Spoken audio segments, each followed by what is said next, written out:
അവൻ ഒരുപാട് സ്ത്രീകളെ പല അമ്പലങ്ങളിലും വെച്ച് കല്യാണം കഴിച്ചിട്ടുണ്ട്. പത്തനംതിട്ടയുള്ള ഒരു പെണ്ണ്, പേര് ഞാൻ പറയുന്നില്ല, പത്തനംതിട്ടയുള്ള ഒരു പെണ്ണ്, എറണാകുളത്തുള്ള ഒരു സ്ത്രീ, അങ്ങനെ പലരും ഉണ്ട്. സിനിമ പ്രൊഡ്യൂസറാണ്, സിനിമാ നടനാണ്, അതും പറഞ്ഞിട്ടാ വിളിക്കുക. അത് കഴിഞ്ഞ് പിന്നെ വിളിക്കുന്നത് അവന്റെ അമ്മയായിരിക്കും. ഹായ് എവരിവൺ, അപ്പൊ എന്റെ പുതിയൊരു വീഡിയോയിലേക്ക് സ്വാഗതം. ഇപ്പൊ ഞാൻ ഇന്ന് വന്നിരിക്കുന്നത് അച്ചായൻ അഥവാ സോജൻ വർഗീസ്. എല്ലാവർക്കും അറിയാമായിരിക്കും അച്ചായനെ. നമ്മുടെ സോഷ്യൽ മീഡിയയിലൊക്കെ ഫേമസ് ആയിട്ടുള്ള തൊപ്പിയുടെ കൂട്ടുകാരനാണ്. തൊപ്പിയുടെ കൂടെ നടന്നിട്ടുള്ള ഒരു പരിചയമാണ് അച്ചായനെ എല്ലാവർക്കും.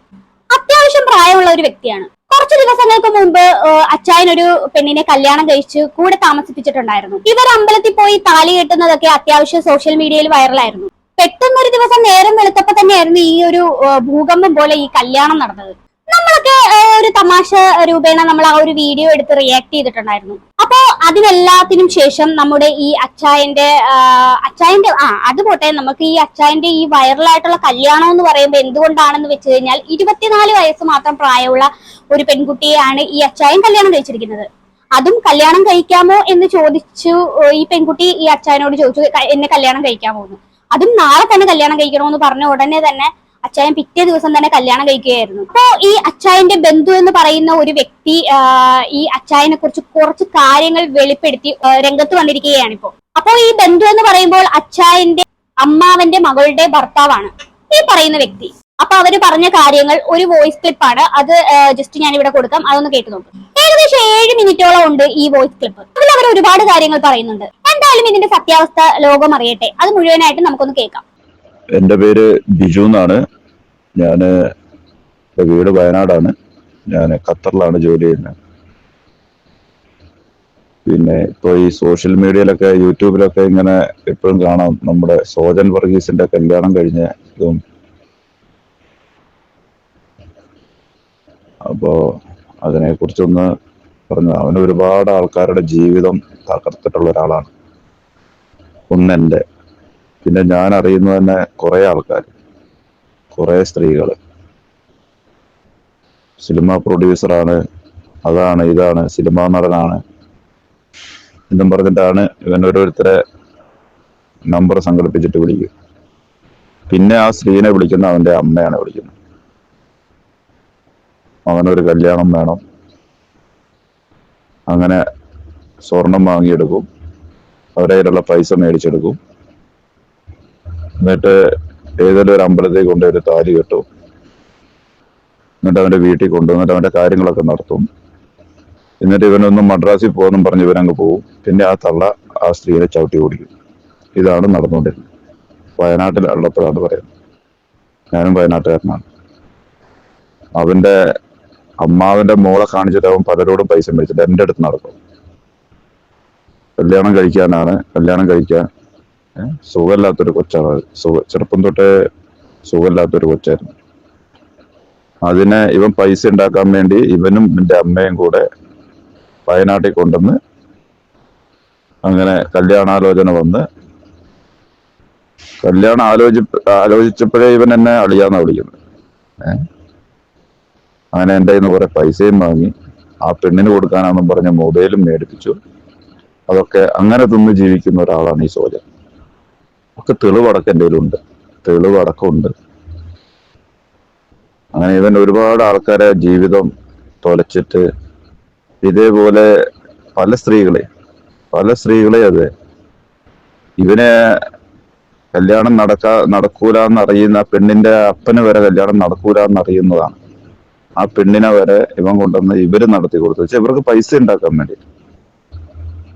അവന് കാറ് മേടിക്കണം, അങ്ങനെ പല എൻ്റെ അടുത്ത് നിന്ന് കുറെ പൈസ വാങ്ങിയിട്ടുണ്ട് അവൻ. അതുപോലെ തന്നെ വേറൊരു പെണ്ണും കൂടെ ഉണ്ട്. അതിനെ കാണിച്ചിട്ട് സർക്കാർ ജോലിക്കാരനാണ്, അവന്റെ കമ്പ്യൂട്ടർ, അവന്റെ കയ്യിൽ നിന്ന് കുറെ ലക്ഷങ്ങള്. ഇങ്ങനെയാണ് അവര് വയനാട്ടിലുള്ളപ്പോ ജീവിച്ചുകൊണ്ടിരുന്നത്. വയനാട്ടിലെ സ്ഥലമൊക്കെ വിറ്റ് എറണാകുളത്തോടെ ഉണ്ട്. കുറെ കാലത്തേക്ക് നമ്മളിതൊന്നും അറിയത്തുണ്ടായിരുന്നുണ്ടായില്ല. ഇപ്പോഴാണ് ഇങ്ങനെയൊക്കെ അറിയുന്നത്. ഇവനിതൊന്നും ഒരു പുത്തരിയല്ല. അവന് ഒരുപാട് തെളിവടക്കം തരാം. തെളിവടക്കം ഉണ്ട്. നമ്മൾ വെറുതെ പറയുന്നതോ നമ്മൾ ഒരാളെ ഇൻസൾട്ട് ചെയ്യണമെന്ന് ഓർത്തിട്ടോ പറയുന്നതല്ല. തെളിവടക്കം. എന്തായാലും ഞാനിപ്പോ വിദേശത്താണുള്ളത്. നാട്ടിൽ വരട്ടെ. തെളിവടക്കം ഞാനത് തരാം. ഇങ്ങനെയൊക്കെയാണ് ഈ തള്ള. അവന്റെ അമ്മ, തള്ള എന്ന് വെച്ചാൽ അമ്മ, ഈ അടുത്ത ദിവസം ഒരു മീഡിയയിൽ കണ്ടിരുന്നു മദ്യപിക്കാറില്ല. മദ്യപിക്കാറൊന്നുമില്ല, വിദേശത്തൊക്കെ ഇങ്ങനെ നമ്മളൊക്കെ വരുമ്പോൾ നമ്മളെയൊക്കെ വിളിച്ച് പറയുമായിരുന്നു മദ്യം. വോഡ്കയാണ് വേണ്ടത്, വോഡ്കയാണ് അവരുടെ ബ്രാൻഡ്. ഇതൊക്കെ ഇങ്ങനെ കാണുമ്പോൾ ഒരു വിഷമം, അതുകൊണ്ട് നമ്മളൊക്കെ പ്രതികരിച്ച് പോകുന്നേ ഉള്ളൂ. അവൻ കള്ളു പിടിക്കാറില്ല, പെണ്ണ് പിടിക്കാറില്ല, ഒന്നുമില്ല. തെളിവ് ഞാൻ തരാം, എനിക്ക് എന്നെ കോണ്ടാക്ട് ചെയ്താൽ മതി, ഞാൻ തരാം തെളിവ്. ഓക്കെ.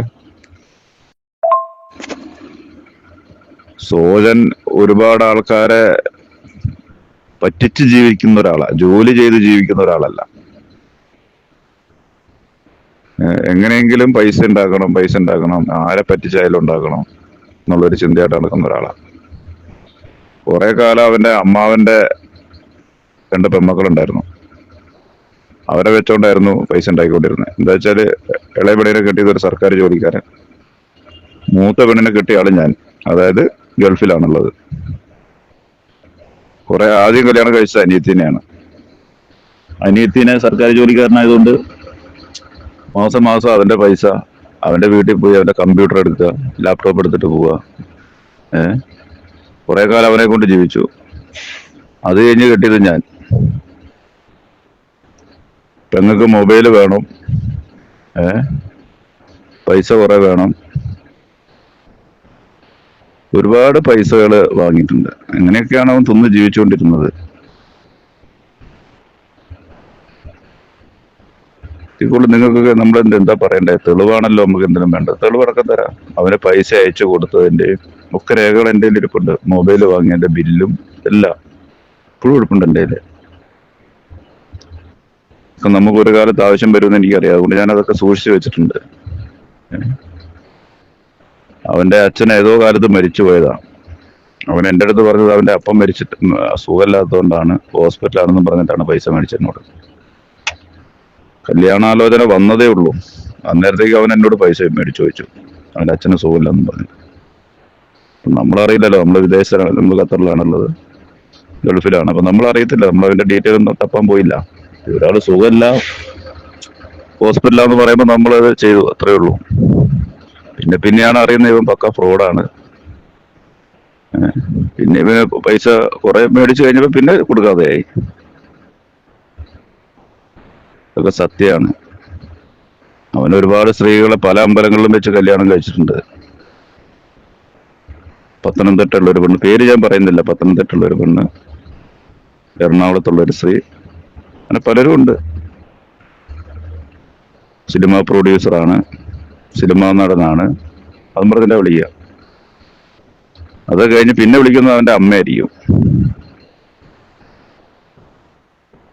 മനുഷ്യരായി കഴിഞ്ഞാൽ കുറച്ചൊക്കെ ഒരു ഉളുപ്പ് വേണ്ടേ? ഇതൊക്കെ ഈ ചാവുമ്പോ ഒന്നും കൊണ്ടുപോകുന്നൊന്നുമില്ലല്ലോ. ജോലി ചെയ്ത് ജീവിക്കാനുള്ള തണ്ടും തടി ഉണ്ടല്ലോ അതിനൊക്കെ. നാട്ടുകാരെ ഊമ്പിച്ച് ജനങ്ങളെ പറ്റിച്ച് ജീവിച്ചിട്ട് എന്ത് കിട്ടാന്? എന്നിട്ടാവും കുറെ വീഡിയോ ഇടും. ഇതൊക്കെ തന്നെയാണ് അതിന് പറ്റിയത്. എന്താ പറയാ, നശിച്ച ജന്മം എന്ന് പറയില്ലേ, അതാണ് അവര്. അത്ര മാത്രമേ പറയാനുള്ളൂ നമ്മൾ ഇതിനോടൊക്കെ. നമ്മൾ പറയുന്നൊക്കെ സത്യമാണ്. നമുക്ക് നുണയൊന്നും വേണ്ട, തെളിവടക്കം തരാം. നമുക്കിപ്പോ ഇതിന്റെ നുണ പറഞ്ഞിട്ട് നമുക്ക് എന്ത് കിട്ടാൻ? ഞാൻ അവന്റെ പെങ്ങളെ കല്യാണം കഴിച്ച ആളാണ്, അതുപോലെ അതേ കൂടുതൽ തെളിവ് നിങ്ങൾക്ക് വേണോ ഇനി? ഓക്കെ. അപ്പൊ ഈ പറയുന്നതിനൊക്കെ തെളിവുണ്ടെന്നാണ് ഈ പറയുന്ന വ്യക്തി അവകാശപ്പെടുന്നത്. അതിന്റെ അടിസ്ഥാനത്തിൽ തന്നെയാണ് ഞാൻ ഇങ്ങനെ ഒരു വീഡിയോ ചെയ്യാൻ തയ്യാറായത്. അപ്പൊ എന്തായാലും ഇതിന്റെ ഒരു ഫോളോ അപ്പ് ആവശ്യമെങ്കിൽ ഇതിന്റെ കൂടുതൽ തെളിവുകൾ പുറത്തുവിടുന്നതായിരിക്കും. ശരിക്കും പറഞ്ഞാൽ ഈ പറഞ്ഞതിനുള്ള എല്ലാ സത്യാവസ്ഥകളും പുറത്തു കൊണ്ടുവരേണ്ടതാണ്. അപ്പോൾ ഈ വ്യക്തി പറയുന്നത് പോലെ പിന്നെ അച്ചായൻ ഒരുപാട് പെൺകുട്ടികളെ പറ്റിച്ചിട്ടുണ്ടെങ്കിൽ അച്ചായൻ എന്തായാലും പാടുപെടും, എന്തായാലും നല്ല രീതിയിൽ അനുഭവിക്കുക തന്നെ ചെയ്യും. ഇയാള് പറ്റിച്ചിട്ടുള്ള, ഈ അച്ചായൻ പറ്റിച്ചിട്ടുള്ള ഒരുപാട് പെൺകുട്ടികൾ പുറത്തു വരാൻ ചാൻസ് ഉണ്ട് കേട്ടോ. ഇത് കേൾക്കുമ്പോൾ എന്തായാലും അച്ചായനോട് ഒരു കാര്യമേ പറയാനുള്ളൂ, എല്ലാം ഫേസ് ചെയ്യാനായിട്ട് തയ്യാറായിട്ട് ഇരുന്നോ എന്ന് മാത്രമാണ് എനിക്ക് പറയാനുള്ളത്. അഥവാ അച്ചായന് ഇങ്ങനെയൊന്നും ഞാൻ ചെയ്തിട്ടില്ല എന്ന് അച്ചായന് 100% ഉറപ്പാണെങ്കിൽ, ബോധ്യമുണ്ട് എങ്കിൽ ഇതുമായിട്ട് ബന്ധപ്പെട്ട് അച്ചായന് പുറത്തു വരാവുന്നതാണ്. ഇതുമായിട്ട് ബന്ധപ്പെട്ട് എന്തെങ്കിലും പ്രതികരിക്കാനുണ്ടെങ്കിൽ അത് പ്രതികരിക്കാവുന്നതാണ്. അതുമല്ല, അച്ചായനോട് എനിക്ക് പ്രത്യേകിച്ച് പറയാനുള്ളതെന്ന് വെച്ചാൽ ഇത് എല്ലാം കള്ളമാണ് എന്ന് പുള്ളിക്കാരന് ബോധ്യമുണ്ടെങ്കിൽ മാത്രം. എന്തായാലും അല്ലെന്നുണ്ടെങ്കിൽ ഇനിയും ഒരുപാട് സത്യങ്ങൾ പുറം ലോകം അറിയും. എന്തായാലും കാത്തിരുന്ന് കാണാം. അപ്പൊ എനിക്ക് ഇത്രയൊക്കെ പറയാനുള്ളൂ. എന്താണ് ഇത് കേട്ടിട്ട് നിങ്ങൾക്ക് തോന്നുന്നതെന്ന് വെച്ചാൽ താഴെ കമന്റ് ബോക്സിൽ കമന്റ് ചെയ്യുക. അപ്പൊ അടുത്തൊരു വീഡിയോ കാണാം. അതുവരെ ബൈ ബൈ.